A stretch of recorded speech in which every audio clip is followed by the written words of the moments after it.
Wow, what a day. So I'm on the 5 minute chart here because this was just a long day. I made a mistake to begin with.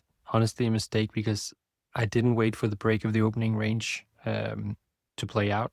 So I took a trade here right at the 10 a.m. candle. And that's when University of Michigan sentiment data popped. So news, it was yellow folder news. I think it was a revision of previous numbers, but it hit hard. It was a downward revision, so it hit hard.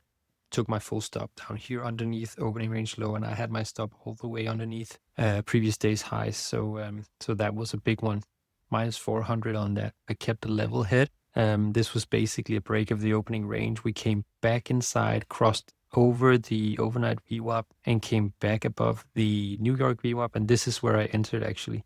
So the position tool that you're seeing here is not the original because I added into the position. And the stop is also not the original. So the original stop was down here for the red line, and my entry was right here with 2 micros. Because this distance here, the stop of 10 points was all I had left on my drawdown for the day. My personal daily loss limit is $500, and I had already lost 400, so I had $100 left. So I took that with 2 micros, and then I sat in it all the way to this place here. That was at 1 p.m.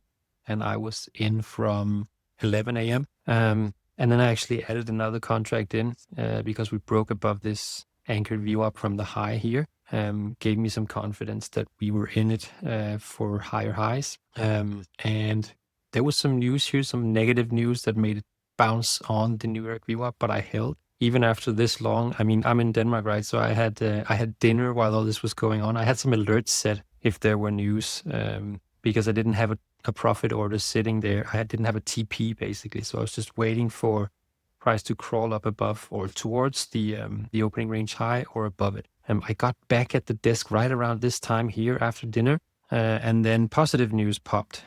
So I basically, without a TP, so I was just watching the candle develop. Once we got over to the next candle, I saw price come back down, so I exited manually around here somewhere. 2 hours and 45 minutes basically of sitting in this trade. I didn't get any new information, so this was just about holding on to it. Long day, pretty tough price action, and obviously with a setback from the morning. But it leaves me down only $150 instead of $400 on the day. So I'm alive and kicking and ready to play again on Tuesday.